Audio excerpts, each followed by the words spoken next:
I welcome everyone to the On Purpose podcast. We are on the Kingdom Behavior Indicators, and today is the last episode in this series. We've gone through humility, willingness, vulnerability, awareness, authenticity, responsibility, congruency of being, and now we are on embodying contribution. Mm-hmm. So I first want to express my appreciation and my gratitude to you in being a contribution inside of my life and inside of this series. Kirk, it has been an honor, and I feel like I've grown so much in this for like the past 9 weeks that I've been embodying this as a way of being and seeing so many parts of myself. And yeah, I just really appreciate all of your wisdom, all of your stories that have helped me see so much clearer now on my path and my journey, and for all the people that watch this as well. So thank you so much, Kirk, for being this this distinction. Super welcome. Thank you. Yeah, it's beautiful. Thank you. How would you personally distinguish contribution? Mm.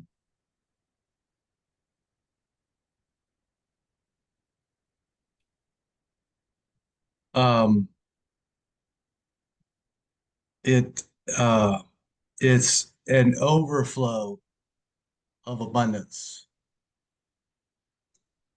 Oftentimes people try to give what they don't have. You know, people pleasers, heroes, give till it hurts. They give till they're broke. They give till they're tired and resentful and exhausted and, hate people and hate the world. This is something I know something about. Um, but contribution is something different. Contribution is you're whole and complete. I've heard people say, "Yeah, I want to give my life to this, that, or the other. I want to, yes, I'm all in." Except most people don't have their life. Most people, level one disorientation. Most people don't have uh, a deep connection to their body. Sick, weak, chronic sickness. Um, um, lack of energy and vitality, and and then level two, taking responsibility for the outside world. Most people are broke and um, not at the source of their income or their security or anything like that. And level three is freedom, taking responsibility for your internal state. Most people are anxious and pissed off, the opposite of happy. um, Depressed, sad, fearful. And then level four is contribution. And level four is not possible unless you have a powerful relationship with your body, powerful relationship with your circumstances, the outside world, powerful relationship with your internal state. And then from there, you could choose to overflow that abundance into others. Um, um, most people attempt to most people give to get. Like even in relationships, it's like a contract. It's like an agreement. I'll you know I'll not call you on your shit and you don't call me on my shit, or I'll make you feel good about yourself and you make me feel good about myself. But there's no commitment, and these are the relationships I've been in most of my life. There's no commitment to truth. There's no commitment to following a higher authority. There's no commitment to using the relationship to fulfill a higher purpose. So um, uh, you so that's not contribution. When you're pleasing someone or making someone feel better, taking away their pain momentarily to so that you feel significant and special, that's not contribution. That's more like whoring. um Sorry, people pleasers, apologize for that. And I know I wish I had discovered that much earlier than I did. So Same here. yes.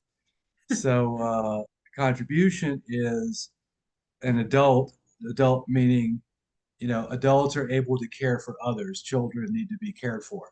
This has nothing to do with age. Most adults I know are children. They need to be cared for. They need to be spoken to a certain way, and the circumstances have to be right, and you got to talk in the right tone, and you can't say this word, but you can say that word. Like that's pure childishness. Adults can hold space for others and don't need to be spoken to a certain way or treated a certain way or whatever. Right? People don't need to conform to make an adult okay. An adult's okay and overflows that okayness into others.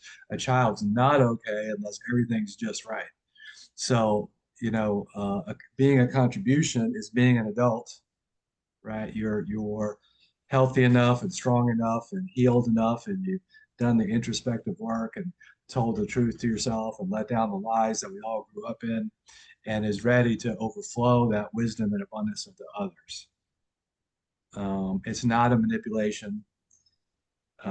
It's a contribution is repaid in the receipt, in the receiving, right? So the person who's actually contributing, giving from abundance, giving from love, with no attachment and expecting nothing in return, if the gift is received, that's payment in full.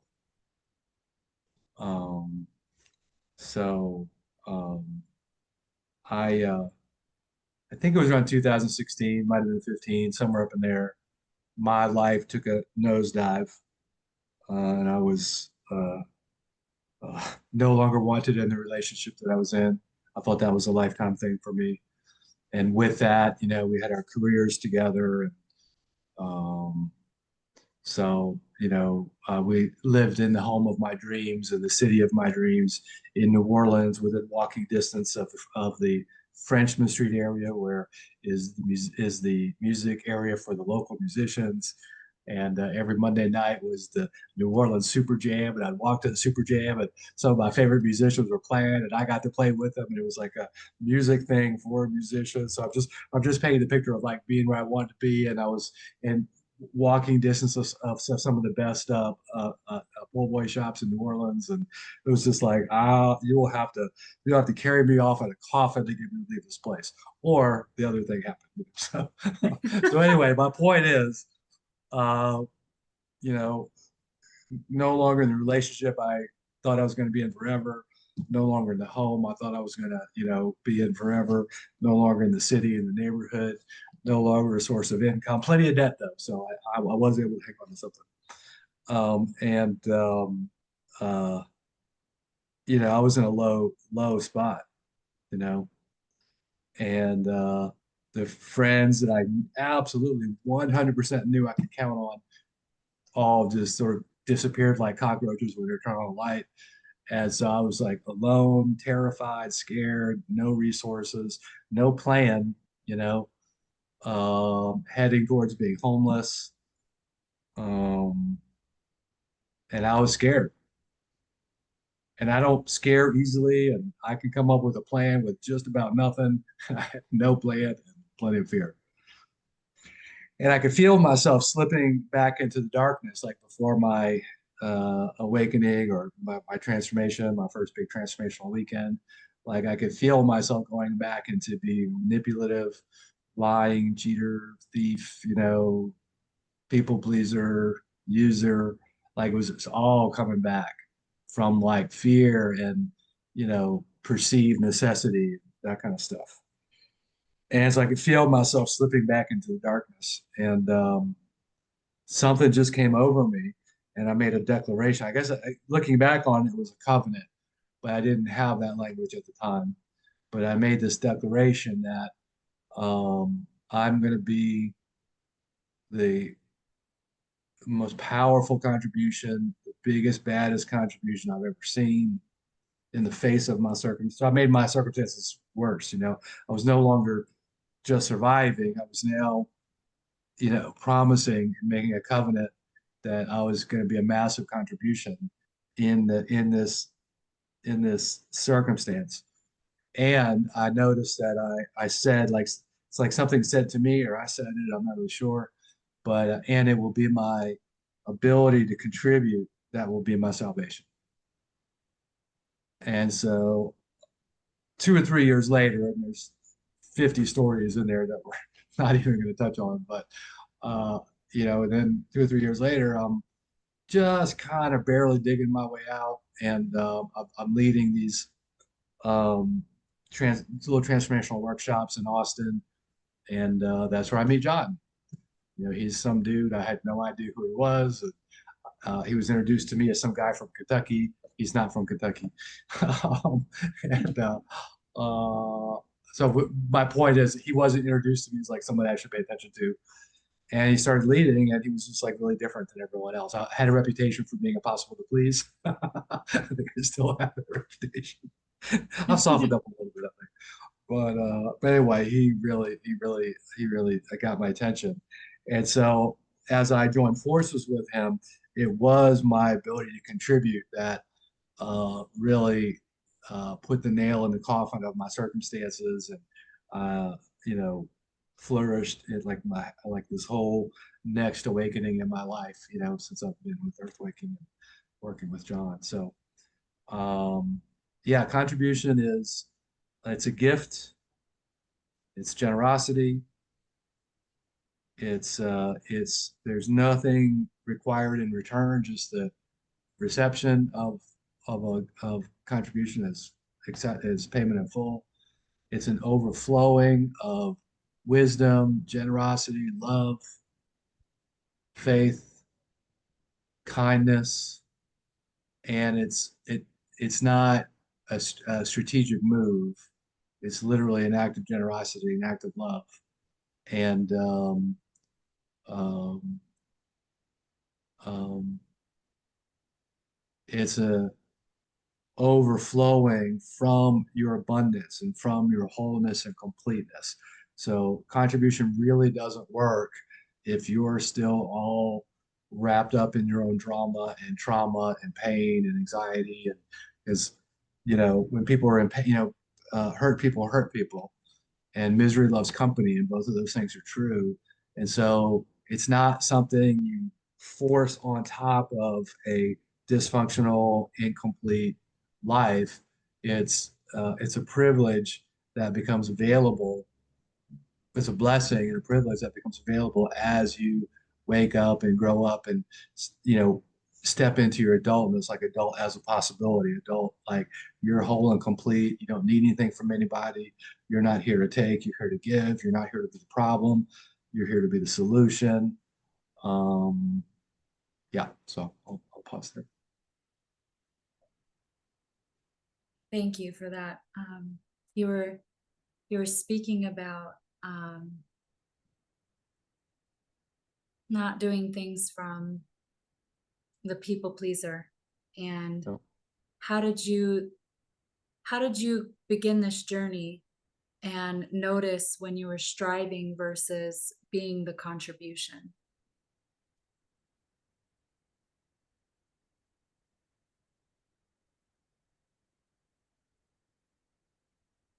well, how did I notice? It really got clarified for me when I met John. I still had people pleaser in me when I met John. Um, because the way he talked about it, it just really clarified it for me. Like, oh, boom, got it. But there was a growing awareness before that. I guess it was in my leading with landmark education. As I became more proficient and experienced, I noticed one of the great joys of leading is um, that I wasn't there. Like there's a zone that one initially, like it was occasionally, and then later it became like part of my leading. But being in a zone where I'm not present, just what's possible is present. What you know, people are present for me, but not sort of in the physical form. Like I could see the greatness that they were becoming. I could see the hell that they came from. I could see the divided mixed mash, that they were presently, and that was sort of a otherworldly experience, sort of. And but one thing for sure is I wasn't there. Like my preferences and what I do and don't like, and all guess like started to disappear in my leading, and then I remember just having such joy, like deep, profound joy, not like a giggle from watching a funny show on TV. Like I remember this deep, profound joy in hearing what someone was going through and being able to offer something. And then sometimes just the light would go off. Boom, like, oh my gosh, like I had the experience of delivering what they were sent to me for in the context of if someone's in front of me and I'm in front of somebody, there's something that we have for each other, you know? And someone speaks and they're in pain and they have a hard time articulating and I can hear it and then like I offer something and that moment of like oh my gosh, that's exactly what I need, like it just was just miraculous for me, just so joyful. And so somewhere in there somewhere in that journey I started to get connected to there's where my life is at its best is when I'm operating outside of the interest of me in my life. you know? And so I got connected to that over time. I don't remember like a moment, but I remember this sort of gradual like growing into something. Yeah.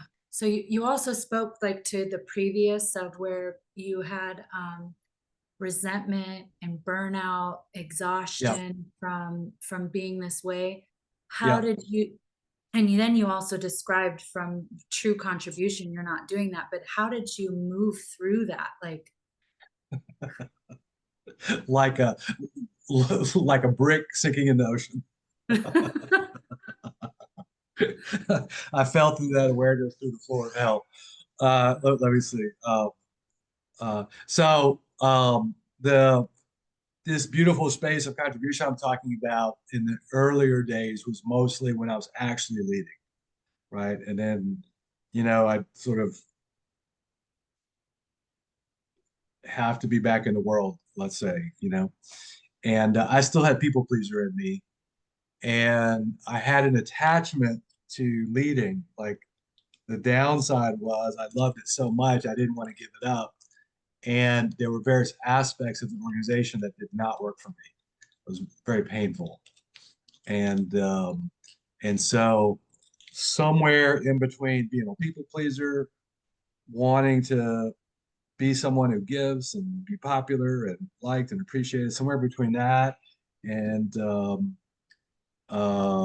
having this deep commitment to be a contribution to the world and keep developing myself, somewhere in there, in those two continuums and probably different places, different times, I was unwilling to give up working with this organization, even though it was and still is my assessment that that there something is rotten from the inside out, and the details aren't important. But the impact on me was kind of being heartbroken and feeling betrayed, and it was very uncomfortable. And so I for years was overscheduled, like not taking care of myself, not taking care of my body, not giving myself rest, not standing up and saying no when it was probably better that I said no rather than yes, not standing for integrity and not standing for being respected. And so all that put together, I had a major crash where, I was so tired, my bones hurt. And I remember like being so tired that my bones hurt, looking in my calendar, and it was weeks and weeks and weeks before I could even have like an evening off. Like I just got myself so locked in, and so that was a major lesson for me. Like I dug my way out of that. I don't remember the specifics, but um, I uh, I really learned the importance of being a leader who is operating in a way that's sustainable and even regenerative, right? Leadership doesn't work if it's at the expense of the leader. And it kind of works if it's sustainable, but what really works is if the leader is experiencing joy and is growing and taking care of themselves as they're expanding their leadership and expanding their capacity. Like that really works. So like, that really came home to me in that experience. And uh, and then if I let the vehicle deteriorate so much the way I did, or not be like if I drove a car into the ground and never changed the oil, after a while the car has no value. It doesn't work anymore. I really saw that in myself, So um, I think I may have lost the thread of the syntax of your question. Can you bring me back? Yeah, it was the going from the exhaustion, the burnout, the resentment, and going Oh, from. yeah. So just hit the wall and you know face flat in the dirt, metaphorically. And then it wasn't long after that that I quit leading and just took some time off for a while. And then, eventually I met John, and this was a whole new space. John was definitely not a workaholic and, and didn't demand that or manipulate that of others.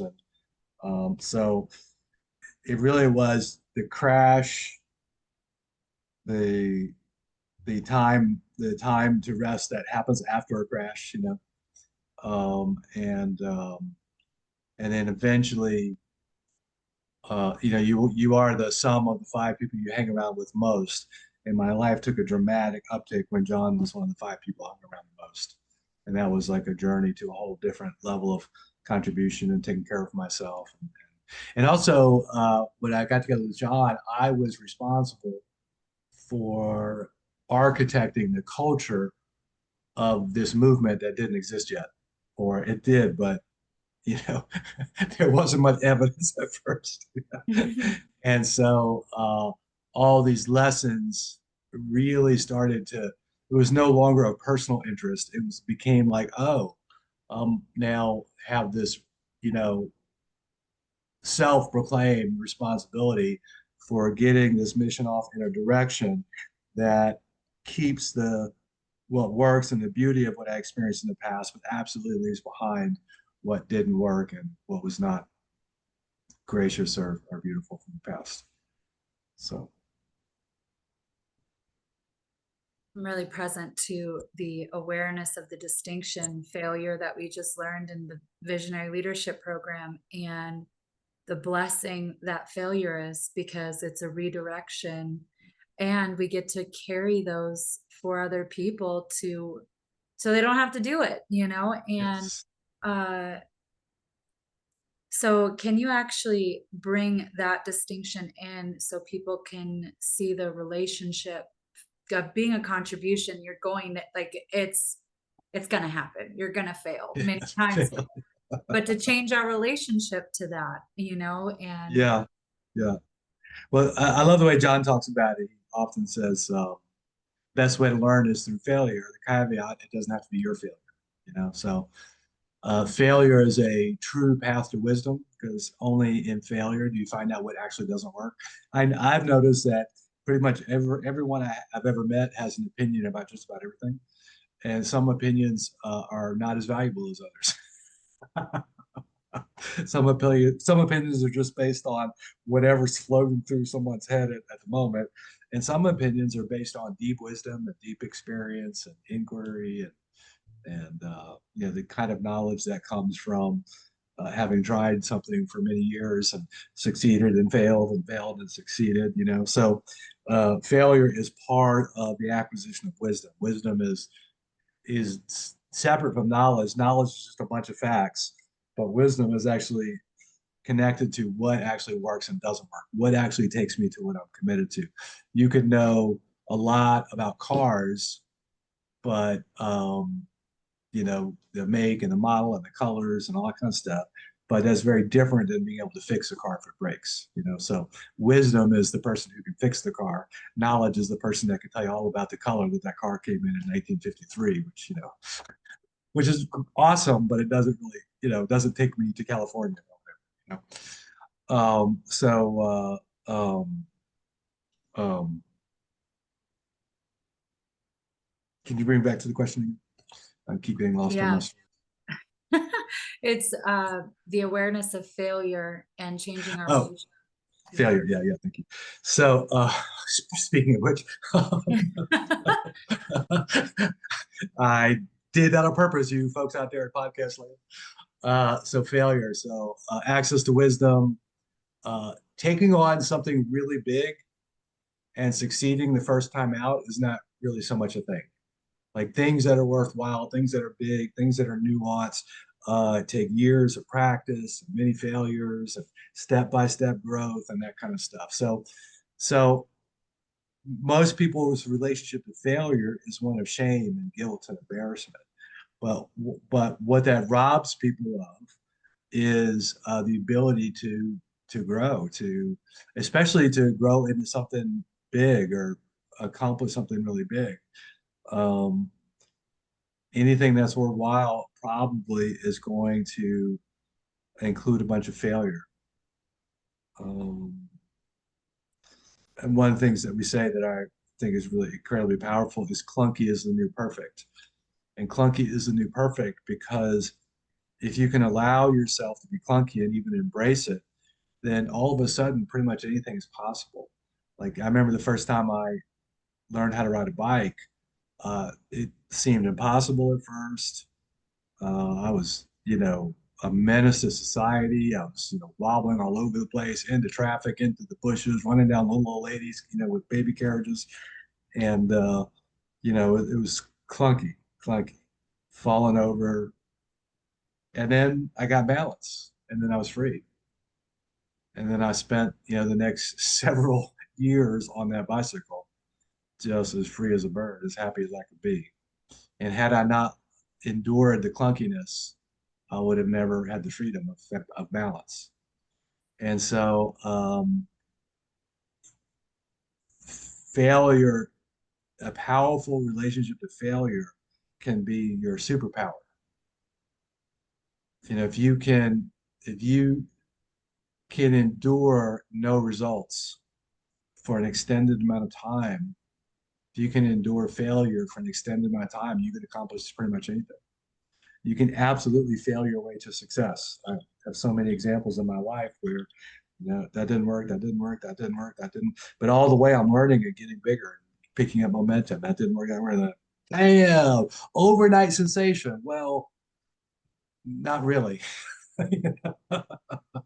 An overnight you see sensation that after road. 5 years of failure. Yeah, that has the overnight sensation. Yay! And that's really what most overnight sensations are.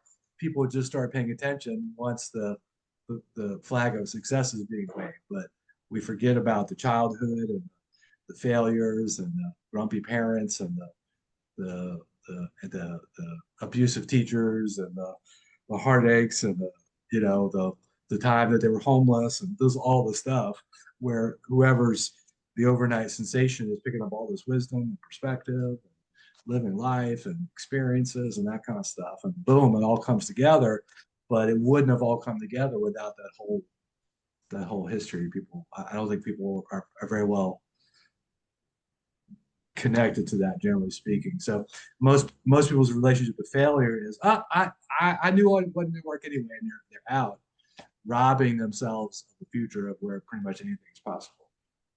So a powerful relationship to failure can be a superpower for sure. Yeah.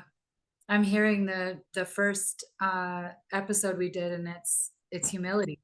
Like it's developing your humility. Like we're going to fail and God's redirecting you, and Yeah, take yeah. patience. Maybe give it some time. Maybe that's not the thing that he's putting you in. And you know, um, I also heard in your share when you were sharing about Landmark that you had this deep commitment, this declaration, this covenant to being the contribution that you knew that you wanted to be, and you knew that things were misaligned, and you're like, well, I'm not out of this because I'm all in, until Yes. something else smack Yes. you and God redirects you. Yes.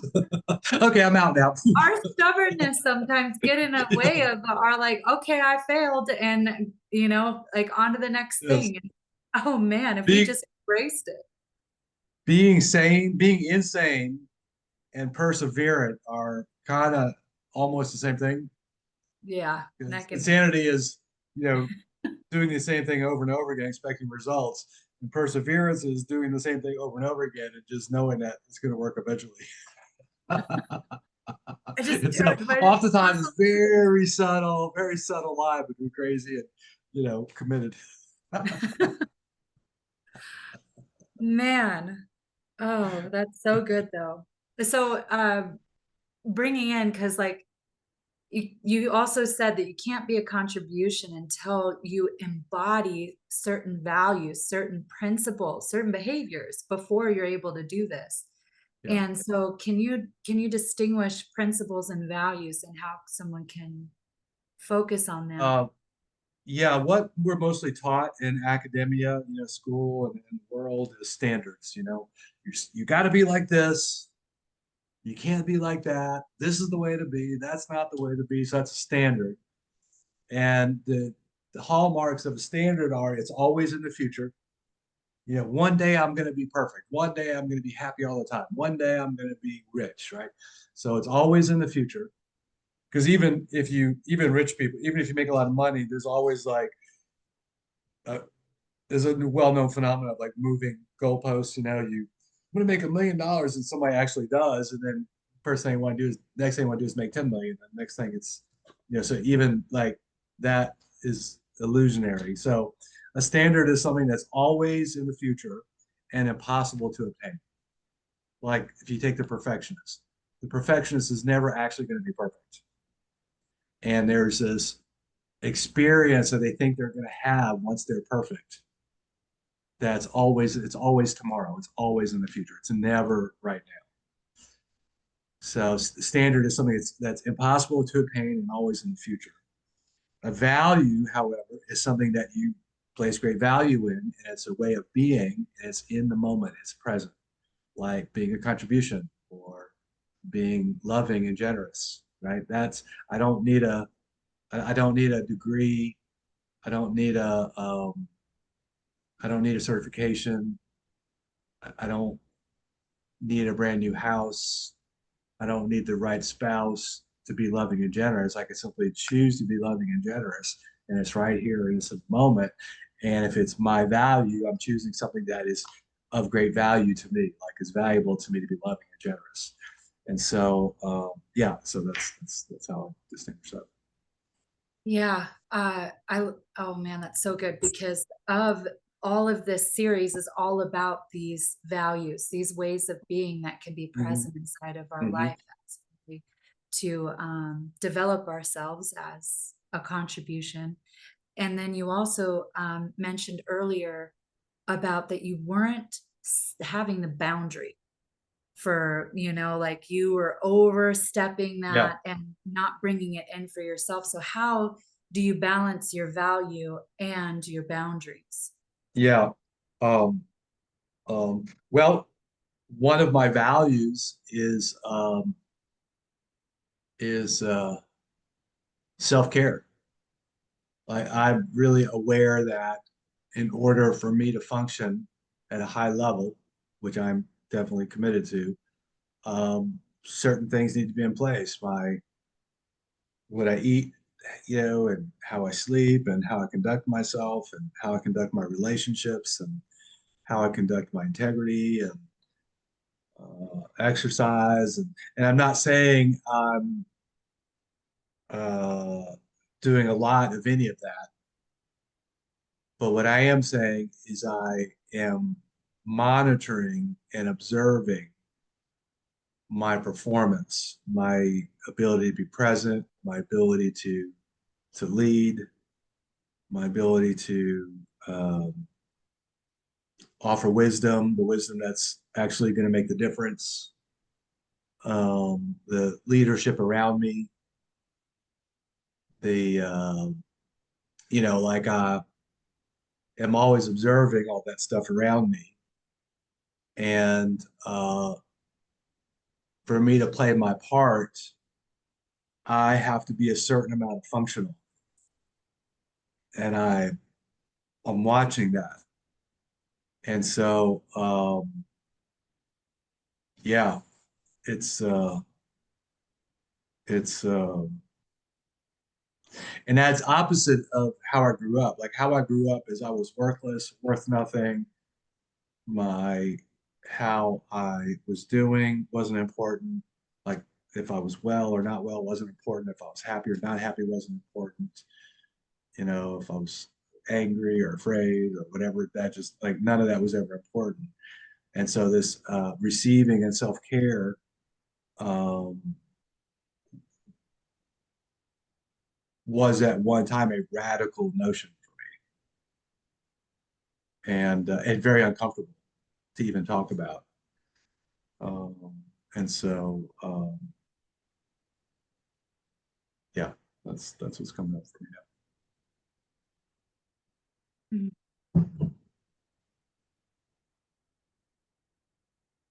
In this work, you've seen a lot with egos and all that kind of stuff, and being a now. contribution. Like, I know that you're not doing it from getting anything in reciprocation or appreciation or anything like that. So how did you navigate through the journey of of giving that to yourself when you know that you're not gonna, you I know. I got a real wake up call a couple 2 or 3 years into my leading. Uh, I was extraordinarily effective, like crazy, crazy effective. And how we measured that was how many people you were leading to, and then how many people registered for the thing that you were leading about. And I was like around 50%, often higher effective. And I didn't know that that was unusual. Um, I bought the story and drank the Kool-Aid, and it didn't never occurred for me that everybody wasn't doing that. So I was like in hot competition with I don't know who. And I would go home crying if everybody didn't register, like I was that committed. And I don't recommend that. That's a hard road. But anyway, I was getting coaching from my manager, and I was talking about something. I was talking about my heartbreak, I think, for the last time, and you know, only 40% register or something like that. I was like, oh, she starts laughing. I'm like, what is so damn funny? I'm Because crying here. I wasn't laughing. This was no laughing matter for me. It says, do you know what the world average is? Like, like I didn't even want to know. I was like, I was already in bad enough shape. Please don't tell me like 80% or something. And she said like 7%. It's like, what? She says, yeah, the average performance level around the world is 7%. I was like, oh, that just was like all of a sudden I was living in a completely different world than what I was living in like 1 second before that. I was like, oh, wow. So what happened after that is my effectiveness dropped. I started getting connected, like the ego got ignited. And I started getting connected to the reputation. Oh, look how great I'm doing, and that kind of stuff. And then my numbers dropped. It was no coincidence. And I learned a valuable lesson because that was a big deal for me that my I was not able to perform at the same level for an extended period of time.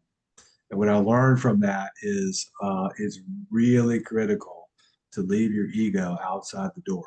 Like it's not, it's just as soon as you get, as soon as you start doing it for reputation or acknowledgement or significance or attention, it is not the same world. You're not living in the same world. You're not the same person. The people you're leading to are not listening to the same person. The words are different. The energy is different. It might just be a little tiny bit, but in this game, that's all it takes. All of a sudden, before that, there was this human beings standing in love and commitment and contribution, just offering everything they got from the bottom of their heart. And after that, it's tainted with, look at me, aren't I amazing? And so I learned that lesson. Well, it hurt so bad. Like I really, really, really got it. And to this day, when people acknowledge me, I let it in, I receive it, uh, you know, receive it for a few moments. Look and see if there's anything useful there that I can use to navigate, improve something, whatever, whatever. And then I let it go. And I try to never think of it again from that lesson. That's how I train, that's how I coach people to receive acknowledgement because man, that ego can get ignited and just it can be so subtle and so devastating. So that's where I learned that lesson. Yeah. Wow. That has me seeing some things in myself. So Yes. it always does. So Yes. yeah, the image can hit you, and what I'm recognizing is that it's always backed by a lie. Like I gotta be this way for my Yeah. family, I do this to see that. So I can have compassion for that, but Yeah. Yeah. to notice it, to be able to see it and lead from your heart rather than trying to perform. So yeah. Oh, yeah. Specifically, what it was is I got where I had managed to set it aside. In that conversation, my reputation got in front of me. And instead of working on myself and my character, all of a sudden I was still doing that, but the new character that got introduced to the scene was my reputation, and that was the killer. I really recommend people do not follow their reputation. Work, So work on your character. Leave your reputation at home. so then how would you measure impact then? Because you have to receive from the outside as results, right? And how do Uh, you yeah, well, we had a methodology for it. The percentage of people who register, the percentage of people who we would have them fill out customer service cards. Was this impactful? Was it worth your time? Did you feel pressure like that? And they would score. So I welcome that. So the we this is limited and useful, but we measured everything. And in those numbers, as you learn to relate to them, told a story, especially over months and years. And so one way I measured how I was using was just by the data, just by the numbers, and that's actually incredibly useful. Another way that I measured was my experience. This is subjective, but my experience of people getting more than they came for. Like somebody comes in with oh, I'm not getting along with my sister-in-law, and they leave with a whole new possibility of being loving and generous and connected in the world. And they can't wait to get to their sister-in-law and apologize for what a jerk they've been and restore their integrity and create a whole new relationship. Like that to me was a victory. Like, yes, like that was a successful evening, even if they didn't register. So I had these two. One was empirical and data driven. And I didn't like it at first, but I learned to really appreciate that and see the power in that. And the other is just this human experience of people getting something that they far exceeded were, what they thought was possible. I was very certain that in some of my leading rooms, that how I was listening to people was a way that they had never been listened to before. Like you could just see it sometimes, every now and then.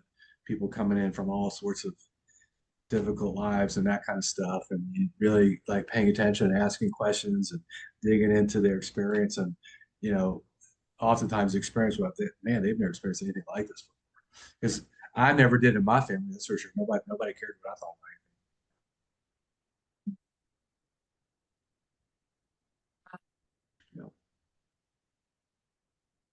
so I mean, I've noticed this in the village is that a lot of people are not even connected to the contribution that they are. That's like they think that it's got to be all that, and I'm like, you have no idea of like how much you are contributing just by doing the inner work. So Yeah. um how do you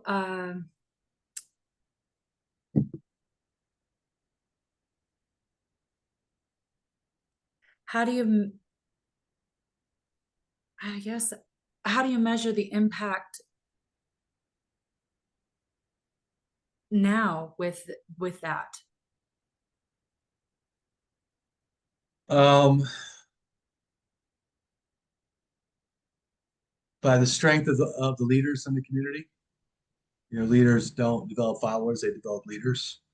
And so my part of how I measure my leadership is the power and the effectiveness and the aliveness of leadership here in the community. Um, um, this is all subjective, but my experience of people, maybe not so much the leadership, but just everybody else. Growing up, waking up like this morning, we had three people uh, really be amazing in their request to stay at the village. Um, like, they how they were was not predictable. How they were this morning, like the rawness and the authenticity and the open-heartedness and open-mindedness and depth and perception was not predictable yesterday. So to me, that's and not that I'm taking credit for it, but um, that it's present is an indicator to me that I'm on a good path. And so the more of that I see, the more certain I am I'm on a good path. Um, but that's all super tricky, because, you know, you can't outsmart crazy. You can't assist somebody who doesn't want to be assisted. You can't wake somebody up who doesn't want to wake up. You can't force anybody to grow up. You can't heal somebody who doesn't want to be healed. So I only have so much influence, and at the same time I have a lot of influence, just everything that I've touched over the years, and I'm still still the lead of like the visionary program, master message, other things. And so my hand is everywhere, and um and everybody's a sovereign human being, and everybody gets to make their own choices. So it's very subjective. um yeah. I don't really think about it too much anymore. It, I don't have that question so much anymore. um it feels like we're in a groove and things are moving. And I mean, there's still upsets and trauma, and people getting a little, little emotional scuffles and that kind of stuff. But turns out that's just part of family life. As best I can perceive it. you know. Yeah. So it just feels like things are moving up, and as long as things are moving up, I just kind of move with it. And if there's a big breakdown or some big catastrophe or something, then I'll retool and re-gear and figure out who I need to be next. But um, I put a lot into this forward movement we have now. So I'm just kind of, it's like, I guess it's like priming a pump. It's really hard to get it going, but once it's going, it's pretty easy. And this is how it feels to me now. Like I put a lot into this puppy, and now it's sort of like kind of driving itself, and I'm happy with that. I don't need to have my hands on the steering wheel. I don't need to tell people where to go. Like I'm just like happy to take a moment and just ride along with it for a You're like, they did what? You know? minute. Yes. Yes, I do have those moments every now Yeah. But I also I'm hearing what you were saying earlier, and it was about becoming regenerative and sustainable, Yes, yes, yes. and it's even with people, you know, Yeah. like you've given gifts and wisdom and somebody's received it. Now that you don't have to do all of it anymore Yes, because that's right. you're Yeah. regenerative with people. And Oh, yeah. So what? Yeah. So that's great. That's a more specific answer than just the leadership, you know. So yeah, when I have a thought about something that needs to be addressed, and you or one of the other leaders address it, like, oh, that as well, you know. And so because for a minute there, like a couple of years, I was the only one drawing lines and addressing anything. And I took it on so John didn't have to, so John could focus on the things that he needed to focus on. And like I decided I would take all the bullets and arrows for a while. But now it's like as the team steps up, I sit down in direct correlation, and I don't have to stand up very often anymore. And that to me is a major victory because that's not how I've done my life. My whole life up until just recently, I've been the pointy tip of the spear. So even this relationship I have with John, where I'm like kind of like the number two guy, that's kind of that took a minute to get used to. Like I'm used to making decisions, making the calls. Okay, we're all so I grew into that at some point, and so now I've actually I love this. I love the position that I'm in now. I've really come to appreciate not not being the pointy tip of the spear, and being able to kind of just support others because it's going to be someone else's turn here, you know. And so I'm just happy now to be ready to support whoever the next, you know, the next generation of leaders as they grow into. And as I did, it was not all, you know, butterflies and rainbows for me. And I don't anticipate necessarily for the next group, but as long as I can, I will be here ready to support any way that any way I can with wisdom and experience and love. so beautiful. Now this question's for me, Okay. because I've I've seen this in myself because of uh, this developing relationship that I have with God, you know, like an intimate relationship with Him. But I've really started to look deep at like trying to earn my love and trying to perform for Him. And Hmm. so, how did you stay in surrender and um, keep your contribution in an overflow and not do it for the performance Yeah, part, but in the yeah. intimate with God? I'm not sure I have a great answer for that. Let me just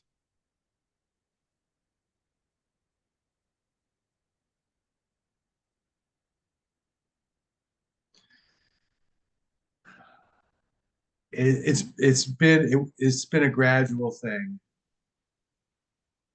Um, it's like I focus on accomplishing whatever is mine to accomplish.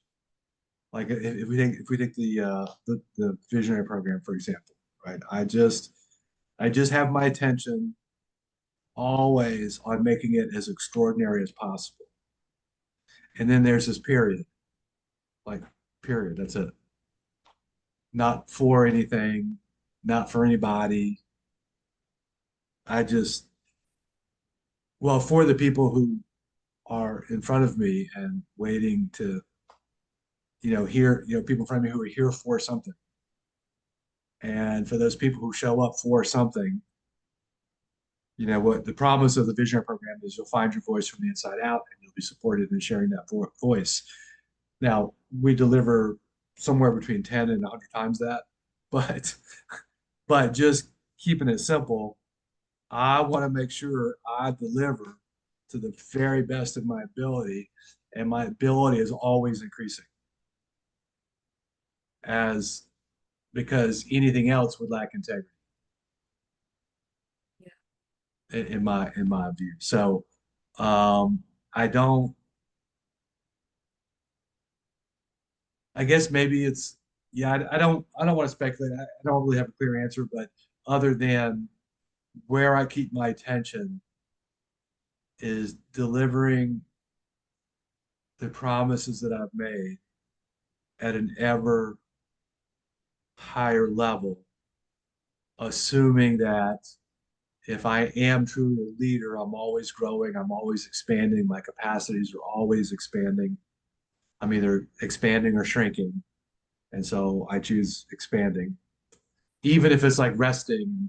Like I'll be on vacation for 10 days with my wife here in a couple of weeks, and I won't be, thinking about the visionary program. But even that is part of expanding and taking care of myself and resting and taking some time, with my wife and, quiet time.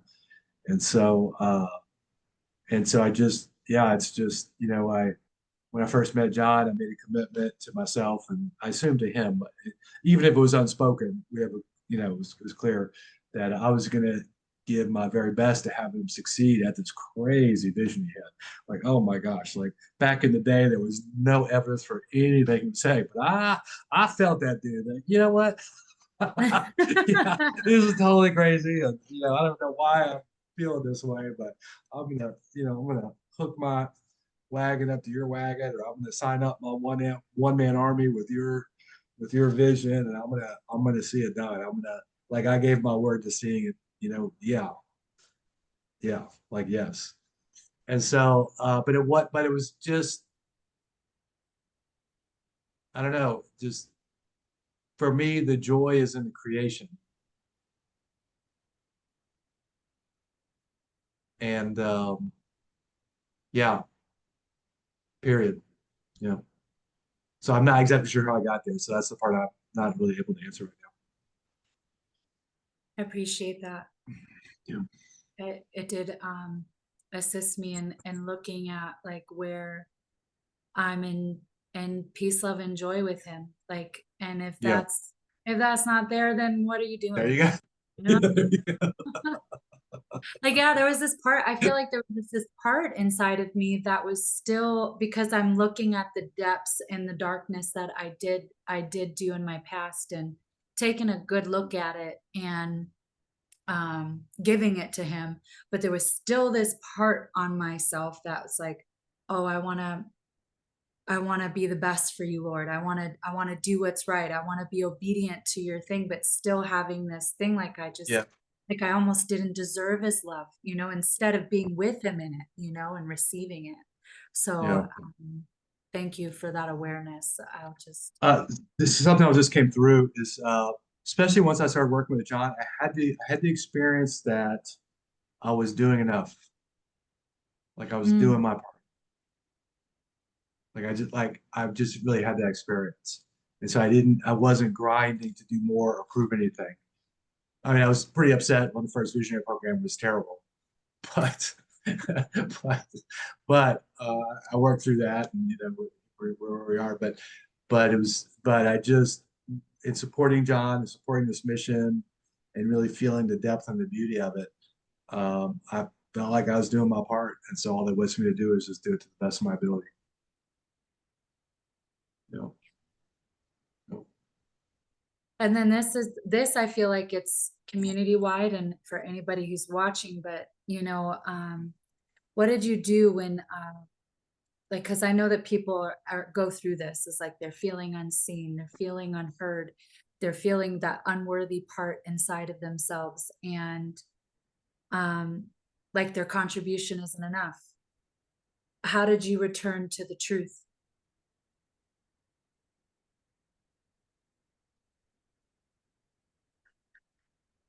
I think it might be connected. This may not be the whole answer, but that's what I'm present to. I think it might be connected to integrity, coming from love rather than significance or attention, honoring word rather than using your words to manipulate, doing what works rather than, you know, just doing whatever, and relating to yourself as whole and complete, like taking responsibility for your experience and your results and your feelings and your thoughts. And so I think when people are feeling like their contribution isn't enough, I think it's more because if you're coming from love and you're honoring your word, and you're doing what works, and you relate to yourself as whole and complete, I think what there is for you to bring to the game is just naturally present. And so I think people who are lost, I don't know what my contribution is. I'm not doing enough, or nobody wants my contribution. I think it, you know, who knows? But I think that it's deeply connected to integrity because most people don't really take their integrity very seriously, at least the way that we're talking. And which I get. I mean, I never did, either. So it's not judgment. It's part of the domestication and growing up in Babylon and having to say yes when you wanted to say no, and having to agree to stuff that's obviously ridiculous, and having to conform to other people's plans that are not for you, and all the things. And so it's really it's we grow up in a place where it's really unnatural to have integrity. A sane person looks insane in an insane world, and becoming sane, like doing what works, for example, becoming sane again feels wildly uncomfortable because we've done the wrong thing so long that the right thing feels wrong, you know. So it took me years to enjoy and and covet, like want to have integrity in my life. Before that, it was an inconvenient burden, but once I started connecting who I get to be and the quality of life I get to have to integrity, all of a sudden integrity took on a different was a different experience for me. So I think what a lot of people are dealing with is just kind of being at the beginning of that journey of waking up from, the world treats us like we're worthless. We're called users. Governments, the people who are supposed to be caring for you, call you users. Oh well, we have this many users doing that, and that many users doing this, and you know, like nobody's looking out for you. Nobody is looking out for you. Companies are trying to make a profit. Governments are trying to get your taxes and get you to conform. Education systems trying to get you to agree to a certain thing. The medical systems trying to extract money from you.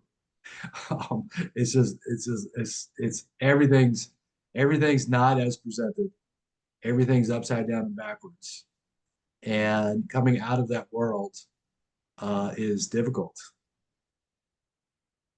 It's difficult and painful. Can be painful and disorienting. And it doesn't feel good because it didn't feel good being all domesticated, but but at least it was familiar and you kind of knew the ropes. Being upside down and backwards, you start to get the hang of it. And you come here and we put you right side up and forward. Like, whoa, you want to go left and you go right. You want to go up and you go down because you used to being upside down and backwards. Yeah. And so I think it's just people settling into their divine beingness, their child of Godness, their oneness, their all is wellness, which is the exact opposite. It sounds literally insane in an insane world. And I think once all that starts to settle in, it becomes really clear and obvious what you're here for and what your gift is to the world. Wow. That really is the biggest part, is your identity, your new heart, your new creation in Christ, Yeah, And yeah, yeah, it's it's a big job. It's a big journey. It's a process to go through that, to renew your mind, you know? Um, yes. Be transformed by the renewing of your mind, yeah, not not be conformed by the world. yeah. Yeah. And I mean, I remember my rebellious spirit when I started this. I'm like, God's picking on me. What do you mean I can't do that? What, they get to? What the heck? What, like I don't understand. Oh my And gosh. And I'm so glad that he picked on me because he actually chose me and he chose me for a different purpose.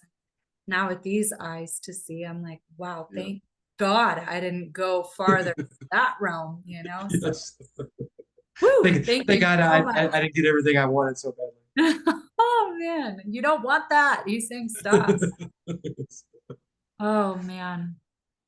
I have such a grateful and thankful heart for um this entire series. Again, you have shown so much contribution without need for anything in return.